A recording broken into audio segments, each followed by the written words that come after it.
développeur web et du content writing, ayant travaillé avec des sociétés comme HP Belgique, Symantec, également Renus Logistique.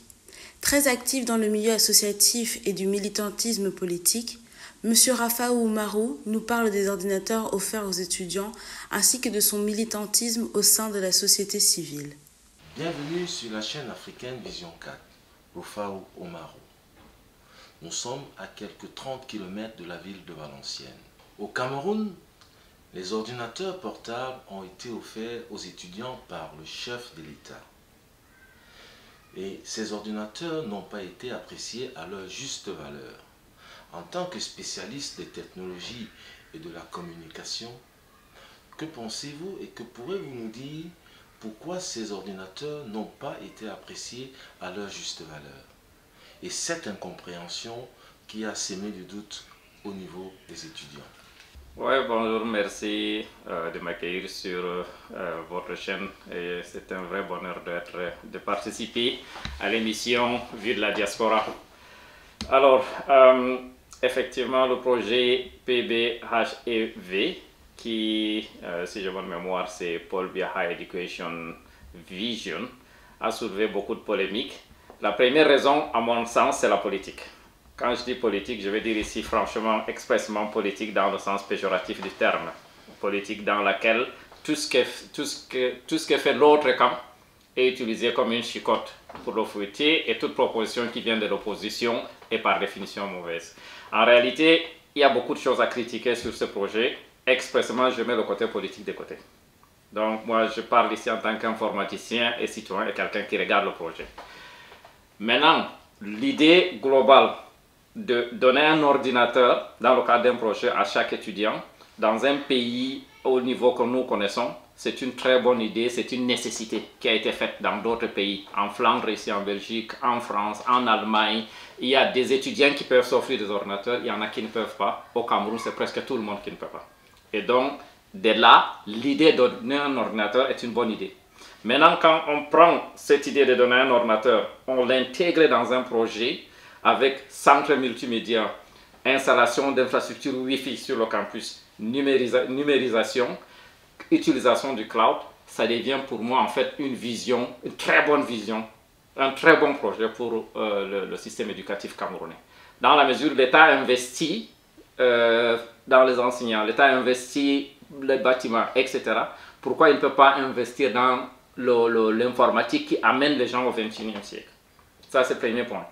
Deuxième point, il y a eu beaucoup de polémiques sur la mémoire des 32 GB de l'ordinateur. Pour moi, en réalité, c'était une fausse discussion. Dans la mesure où, au XXIe siècle maintenant, sauver des fichiers sur un client, sur un ordinateur, c'est une hérésie. C'est une hérésie. On ne met plus rien sur l'ordinateur lui-même ou sur son téléphone ou sur cette chose-là. Quand vous travaillez, vos fichiers sont dans le cloud. Parce que vous avez accès, vous êtes libéré déjà du lieu. Vous pouvez accéder et des outils. Donc vous pouvez accéder à vos fichiers à n'importe quel endroit, avec n'importe quel outil informatique. Et plus vite on met ça dans la tête de nos jeunes, mieux ça va. Plus vite on amène nos jeunes à ce qui est en fait maintenant la règle dans le monde moderne, mieux ça va. Donc, globalement, l'idée de la discussion sur les 32 gigas, c'est une fausse idée, pour moi. Par contre, il y a des points qu'on pouvait critiquer. Cet ordinateur n'a que 2 MB de RAM. Ça, c'est un problème. Avec Windows 64, avec Windows 10, 64 bits, normalement, moi, j'aurais donné au minimum 4 gigas ou 8 gigas. Ça, c'est le point de discussion. Et donc, et c'est le point que moi, si je peux donner modestement une suggestion maintenant, en fait, c'est de revoir tout le projet pour l'améliorer, puisqu'il est toujours en cours, hein, ce projet est en cours. L'améliorer, donc dans une deuxième phase, retourner vers le fabricant. En réalité, cet ordinateur PHEV, comme on l'appelle, c'est quoi? C'est une machine qui existe, c'est un rebranding d'un laptop, je crois qu'on appelle ST106, quelque chose comme ça, qui est vendu dans les $100, moins de $100, $100, etc. Maintenant, le prix qu'on connaît, 150 000 francs qui a été nommé, si c'est le prix de l'ordinateur, c'est excessif, mais si c'est toute l'infrastructure, c'est un bon prix. Maintenant, moi j'ai des manières très concrètes parce que je me suis intéressé à ça. Je me suis intéressé aux personnes qui ont reçu. Moi, je me suis intéressé aux personnes qui prennent ça de manière positive et qui veulent travailler avec. Pas les critiques, j'ai pris mon ordinateur, la batterie m'a lâché, c'est gâté, etc. Ça arrive. Ça arrive. Moi, j'ai regardé la lune au lait du doigt. Et donc, pour regarder la lune au lait du doigt, moi, j'ai des neveux de personnes concrètes qui ont été chercher cet ordinateur, qui travaillent avec. Maintenant, en Ngaoundéré, l'université de Ngaoundéré, quelques personnes que je connais, un problème, c'est que l'infrastructure Wi-Fi n'est pas encore en place. Ça, c'est quelque chose qu'il faut faire en toute urgence. Il faut que les autorités installent le centre de multimédia, le réseau Wi-Fi, en fait, qu'ils complètent le projet comme il a été dit au départ. Ça, c'est un point. Un deuxième point qui est crucial, important, c'est la formation, l'information, la pédagogie. Ne donnez pas simplement un ordinateur à des jeunes. Ce n'est pas tellement compliqué. En collaboration, moi j'ai été en collaboration avec des organismes étudiantins. On a des jeunes qui sont très dynamiques. On peut organiser des séminaires, des petites conférences régulières dans chaque campus où de manière pratique, on explique le projet, on explique le BAB de l'utilisation et puis on explique aussi comment tu travailles avec un ordinateur qui a peu de performance. Dans la mesure où cet ordinateur, comme je viens de dire, la question de l'espace local, disque local, il faut travailler avec le cloud. Si celui que le gouvernement devait te donner n'est pas encore prêt, tu peux toi-même prendre les solutions gratuites. Il y a les Google Drive, il y en a, Google Drive, OneDrive qui te donne quelque chose. Tu peux même prendre chez OneDrive un abonnement qui coûte peut-être 60 €, 50 €, que tu complètes si tu peux, ou tu as jusqu'à 1 giga.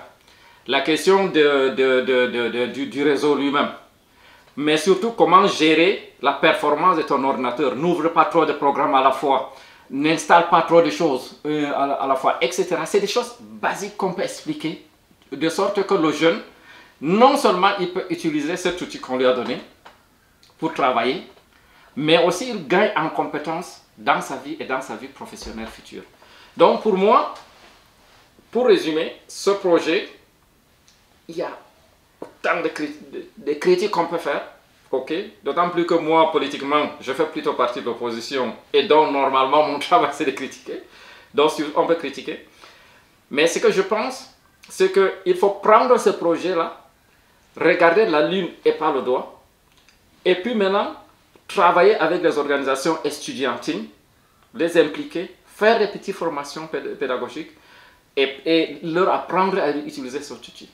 Et maintenant, le gouvernement en lui-même, pour améliorer son réflexe managérial, organisationnel, dans une deuxième phase, demander un ordinateur qui a plus de performance au niveau de RAM, au niveau du processeur, moins au niveau de l'espace disque, les histoires de 32 Go égale 500 Go, tout ça c'est des polémiques, et améliorer le projet de sorte que dans nos campus, dans chacun de nos campus, on a des solutions Wi-Fi, des solutions Wi-Fi ou même LAN performants, où les étudiants peuvent venir se connecter.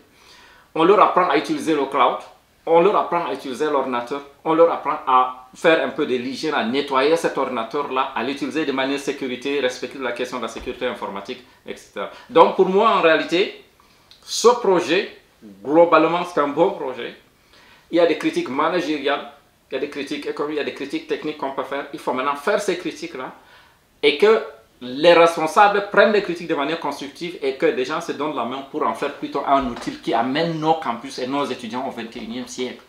On a souvent des jeunes Camerounais qui sortent, des jeunes Camerounais qui sont là, qui viennent et que parfois le BAB, les choses qu'ils ne connaissent pas, c'est une chance. Et cette chance-là, je pense qu'il faut l'utiliser.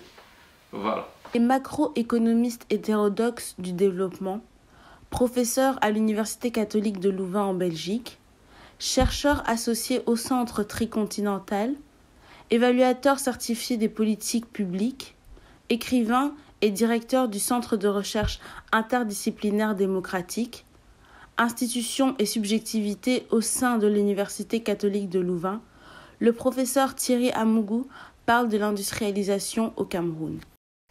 Professeur, bienvenue sur la chaîne panafricaine Vision 4.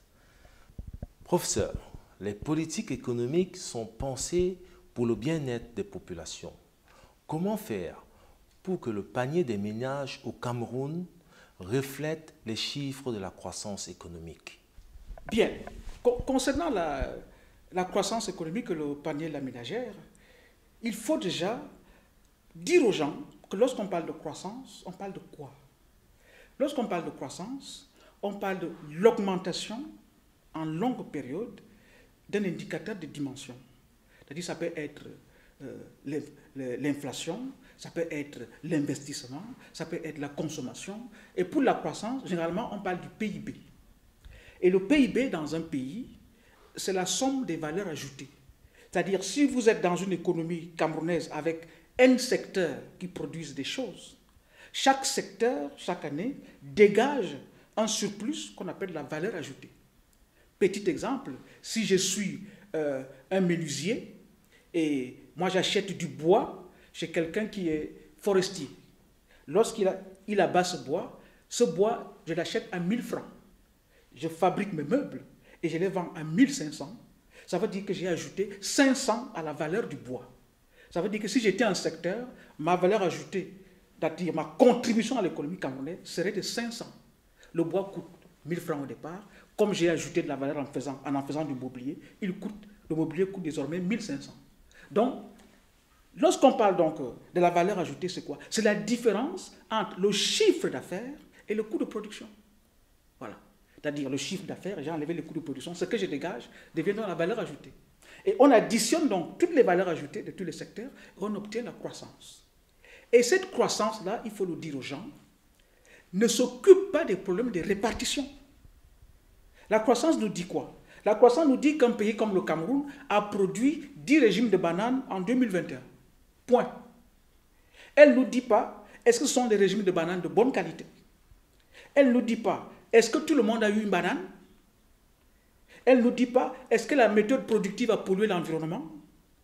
Elle ne nous dit pas, est-ce que justement ceux qui ont travaillé ont été mieux rémunérés? La croissance ne dit rien. Elle dit juste que le Cameroun a produit 10 régimes de bananes. Donc, on ne peut pas se baser sur l'indicateur de croissance pour parler des problèmes d'inégalité, des problèmes de pauvreté, des problèmes de répartition des revenus. Parce que la croissance est muette dessus. Elle est complètement muette. Qu'est-ce qu'il faut donc faire? Lorsqu'on a donc la croissance qui représente la richesse nationale, c'est donc l'État qui doit penser à ce qu'on appelle la politique de répartition, la politique fiscale. L'État répartit. S'il dit, nous sommes dans une économie capitaliste, on va dire, on va faire une répartition par le marché, c'est le marché qui va répartir, ce qui n'est pas notre cas. On doit mettre en place ce qu'on appelle en économie une répartition efficace. C'est-à-dire, c'est l'État camerounais qui identifie donc les ménages vulnérables, les individus vulnérables, les secteurs vulnérables, et conçoit donc une politique fiscale redistributive par rapport à ces objectifs. On va résoudre la pauvreté dans tel secteur. Ce qu'on a tiré de la croissance, on va mettre tel pourcentage de ce côté-là. On va mettre 15% aux régions. On va mettre tel pourcentage à tel endroit. Voilà. Donc la croissance en elle-même ne fait pas ce travail-là. C'est la politique publique de résorption des inégalités, de lutte contre le chômage, de soutien à certains secteurs, de soutien à certains acteurs qui doivent s'occuper de ce problème. Et c'est pourquoi aujourd'hui, il y a toujours un déphasage entre les chiffres sur la croissance et la vie réelle des gens. Et ce qui est tout à fait normal. C'est tout à fait normal parce que la croissance ne nous dit rien de la vie réelle des gens. Comme je vous le dis, elle nous dit, vous avez produit 10 régimes de bananes. C'est tout. Est-ce que chacun a eu un régime de bananes? Elle ne dit rien. Est-ce que les bananes sont de bonne qualité? Elle ne dit rien. Est-ce qu'on a réparti les bananes de façon équitable? Elle ne dit rien. Est-ce que même la technique utilisée a permis l'emploi ou alors a entraîné la pollution? Elle ne dit rien. Vous voyez? Donc à ce niveau-là, il faut sortir du fétichisme de la croissance. Hein? Il faut aller vers ce que j'appellerais une croissance réelle. On doit aussi penser à ça. Une croissance réelle. Parce que dans nos pays, en général, pays africains, le Cameroun en particulier, la croissance est purement nominale. Nous avons des économies rentières. Le Cameroun produit du pétrole, il vend, l'argent entre. La Guinée équatoriale produit du pétrole, elle vend, l'argent entre. Ça veut dire que cette croissance-là n'est pas la traduction d'une production de richesse réelle. Vous voyez? C'est une matière première qu'on a vendue et qui a permis l'entrée de l'argent. Tout dépend donc de ce qu'on a fait de l'argent qui entre. C'est donc cet argent qui doit entraîner ce que j'appelle une croissance réelle. Construire des hôpitaux, construire des routes, construire des marchés où les gens vont vendre, permettre aux gens d'avoir accès à la sécurité sociale, construire des universités, construire des écoles. Ça devient donc la croissance réelle. Construire des logements sociaux. Là, l'argent est transformé en quelque chose de réel qui améliore la vie des gens. Mais la croissance en elle-même ne fait pas ce travail. Donc, derrière la croissance, on doit avoir une politique publique qui vise justement la satisfaction du bien-être de la population. Le Cameroun s'est doté des stades de haut standing international. Et l'on sait que le football professionnel est une grosse industrie. En France, le football pèse 8 millions d'euros et concentre l'équivalent de 35 000 à 40 000 emplois. Comment faire pour atteindre des chiffres similaires? Le dernier CHAN a effectivement démontré que le Cameroun avait des infrastructures qui ont été appréciées par de nombreux sportifs et de nombreuses délégations. Voilà, c'est une fierté que de voir que nous aussi, hein, on peut avoir de beaux stades, on peut avoir des aires de jeu, voilà, qui impressionnent les visiteurs. Une fois que j'ai dit cela, nos infrastructures doivent être rentabilisées. C'est le fond de votre question, comment y arriver, comment mettre en place une économie du sport capable aussi de participer à ce projet d'émergence du pays, au développement du pays. Je dirais que la première idée qui me vient en tête, pour profiter justement de cette expérience qu'on vient d'avoir, c'est faire une évaluation quand même externe, rigoureuse, pour qu'on puisse apprendre de ce que nous venons de faire. Combien ça nous a coûté, quels étaient les objectifs de départ, quel est ce qui n'a pas marché, ça nous a coûté combien au final. Pas automatiquement pour mettre les gens en prison. Bien sûr que s'il y a des gens fautifs, ils vont payer à la justice, mais pour d'abord apprendre de l'expérience.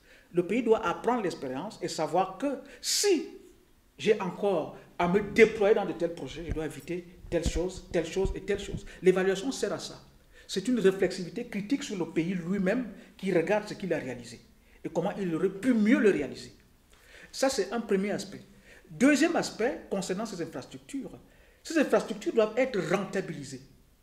Un stade, et les stades que nous avons le montrent, il y a même des complexes, on parle du complexe de Lembe.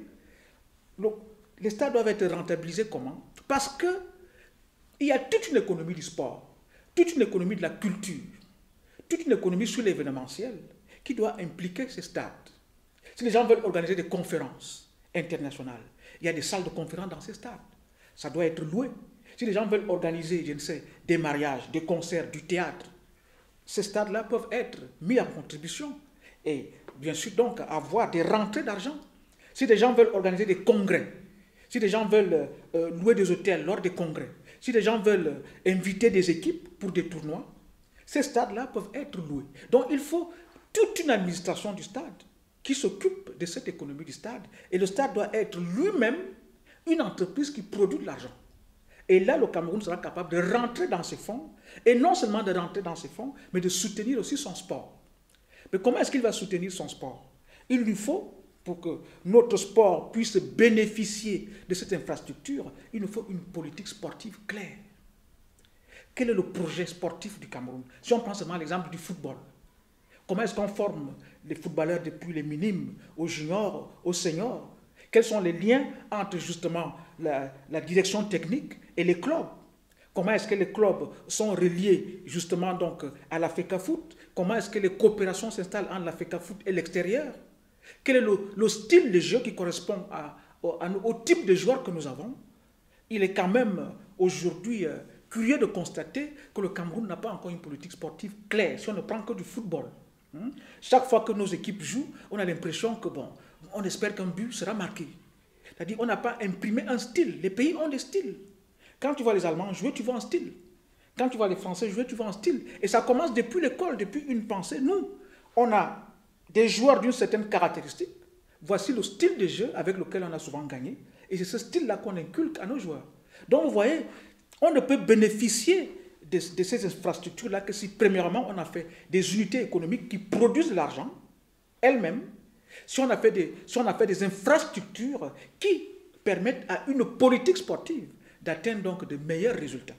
Voilà ce que je peux dire par rapport à ces infrastructures. Si on ne le fait pas, c'est-à-dire si on ne fait pas une évaluation pour apprendre de nos erreurs, si on ne met pas en place une politique sportive pour profiter de l'infrastructure, et si on ne transforme pas ces infrastructures en unités de production des ressources pour rentrer sur les fonds et produire de l'emploi par effet d'entraînement, alors on ne pourra pas nous être content d'avoir eu ces stades. Ce n'est que dans le cas contraire, c'est-à-dire si on fait ce que je suis en train de débaucher là, qu'on peut justement être fier de ces infrastructures.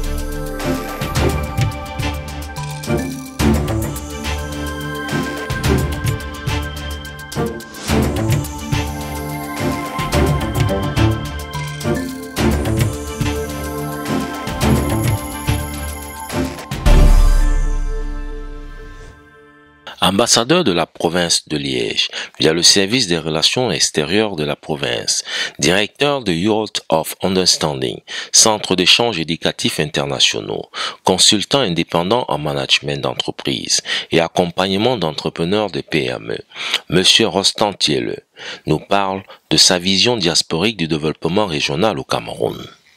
Bonjour Monsieur Rostand Thiele, bienvenue sur la chaîne africaine Vision 4. Vous êtes un ambassadeur de la province de Liège.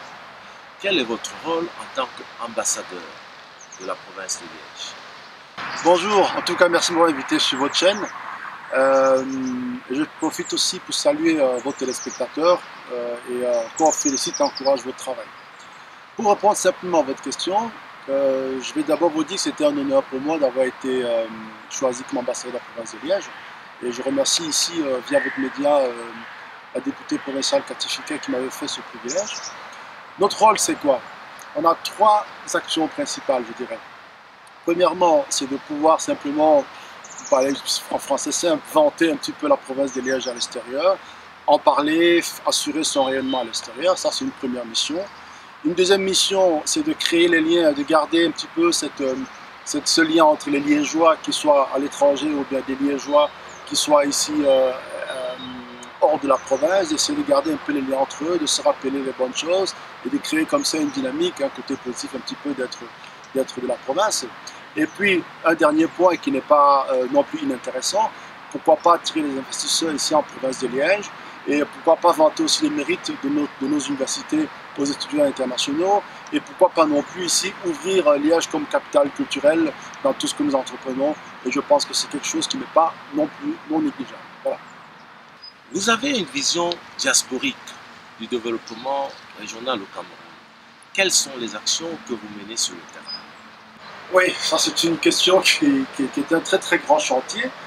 Avant peut-être de revenir un petit peu sur les actions sur le terrain, j'aimerais, si vous permettez, ici faire un rétroact un petit peu de ce que c'est qu'un porteur de projet. C'est dans ça que vous allez comprendre un petit peu, à faire le lien avec nos actions sur le terrain.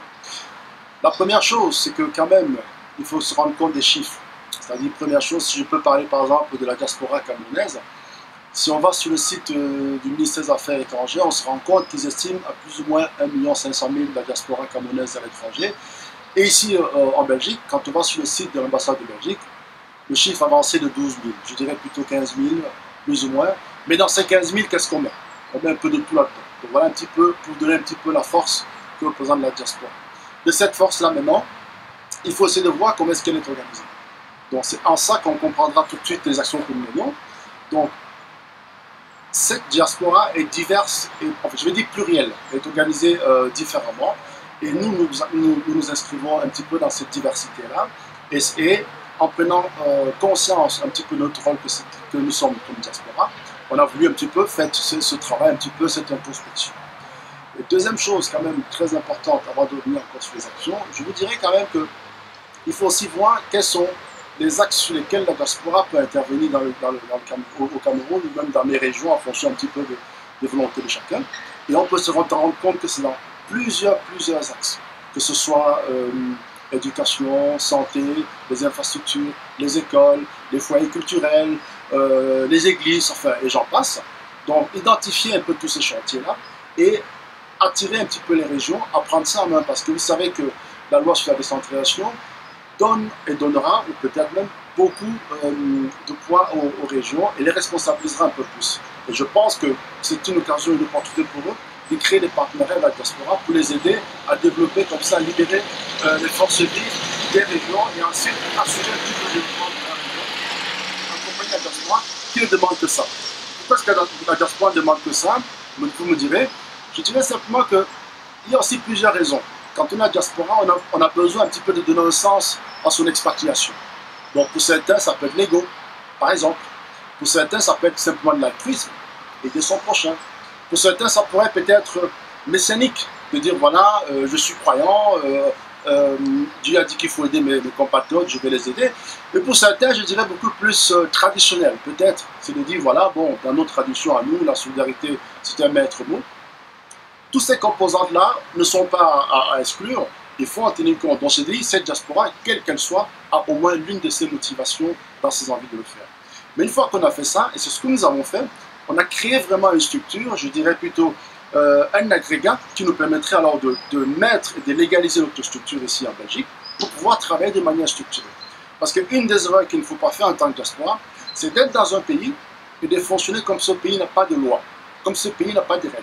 Or, il faut justement, c'est une opportunité de s'aligner sur les règles du pays et de créer sa structure. Alors, nous avons créé notre structure dans laquelle, certes, nous avons une finalité. La finalité est économique et sociale.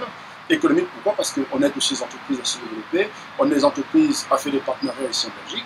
Social, pourquoi? Social, parce que nous aidons nos populations en Afrique sur place. Social aussi, pourquoi? Parce que nous aidons ici la population européenne, ne serait-ce que par des plaidoyers, ne serait-ce que par des valeurs que nous partageons avec eux, pour parler un petit peu de ce projet, de tout ce que la diaspora pouvait apporter, ne serait-ce que le know-how, par exemple, ici en Belgique, nous sommes familiers, ce que j'appellerais moi les intercommunales, expliquer aux communes qu'elles peuvent se mettre ensemble pour certains sujets, mutualiser les moyens, pour pouvoir tirer vraiment un vrai bénéfice de cette coopération d'abord décentralisée, certes, et aussi de ce projet de loi qui est la décentralisation et qui ne dépend que des acteurs sur place. C'est à eux de prendre les responsabilités et de dire tiens, nous allons prendre ça et construire un petit peu nos régions.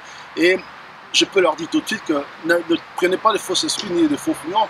Les populations vous en voudront si malgré l'outil que le chef de l'État nous a donné, vous ne prenez pas vos responsabilités. Je pense que là, le suffrage est direct. Voilà, je peux vous citer encore plein de projets comme ça que nous faisons. Voilà, comme ça vous avez un peu une idée, une lecture claire de ce qu'on peut faire en tant que diaspora. Et dans ce sens-là, je dirais que nous, diaspora, nous devons être exemplaires d'un coin, et puis deuxièmement, pédagogiques dans tout ce qu'on fait. Voilà. Et puis enfin, un message à destination peut-être de nos populations, c'est de dire attention, sans des limites. Et comme dirait le professeur Faudouin, la diaspora ne doit pas être simplement une vache à lait. Voilà. Directeur du Centre d'études spécialisées en décentralisation et évaluation des politiques, Monsieur Lébé Frédéric, sociopolitiste, diplômé en politique économique et sociale, consultant en analyse et évaluation des politiques, nous parle des projections et actions du CEDEP. Bonjour, bienvenue en Vue de la Diaspora. Vous êtes à la tête du Centre d'études spécialisées en décentralisation et évaluation des politiques. Merci, Monsieur Guékwala, de me recevoir dans votre émission Vue sur la diaspora. C'est un honneur et un plaisir. Est-ce que les populations sont suffisamment informées des dispositions mises en place dans le cadre de la décentralisation? Le gouvernement ne peut tout faire seul. Je citerai les articles 40 et 41 de la loi portant Code général des collectivités territoriales décentralisées qui fait référence à la participation citoyenne à l'action communale et régionale. À ce sujet, toute personne physique ou morale, toute association ou organisation de la société civile est invitée à apporter sa contribution à la réalisation des objectifs des collectivités territoriales. Et c'est justement ce que vous, M. Guékwala, vous faites à travers votre émission Vue sur la diaspora. Vous relayez l'action gouvernementale et toutes les autres parties prenantes sont interpellées. Les réseaux sociaux, les élus locaux, les élites, l'école, les médias, chacun à son niveau doit faire son travail. Parce que cette nouvelle gouvernance, qu'est la décentralisation, est une aubaine que le chef de l'État a accordée à sa population, à ses citoyens que nous sommes. Et le CEDEP voulait justement jouer le rôle d'interface entre les sectoriels représentés par le gouvernement et les populations cibles bénéficiaires, en sorte que nous fassions circuler l'information du haut vers le bas, du bas vers le haut, dans cette nouvelle gouvernance qui est bottom-up et non plus l'ancienne gouvernance top-down, où on décidait tout du haut. Maintenant, les communes, les régions prennent effectivement tout leur pouvoir, toute leur force pour changer la vie et le milieu de leur population. Alors, si on se pose la question de savoir si les gens sont informés, nous devons plutôt nous poser la question ce que nous, à notre niveau, nous faisons. Alors, le CEDEP fait de son mieux et chacun d'entre nous devrait soutenir cette action du chef de l'État, son Excellence Paul Biya. Comment comptez-vous apporter votre expertise à l'exploitation des ressources des collectivités territoriales décentralisées? À ce stade, nous invoquons nos deux premiers axes, à savoir le renforcement des capacités des élus locaux, d'une part, et d'autre part, le second axe, qui est l'accompagnement des collectivités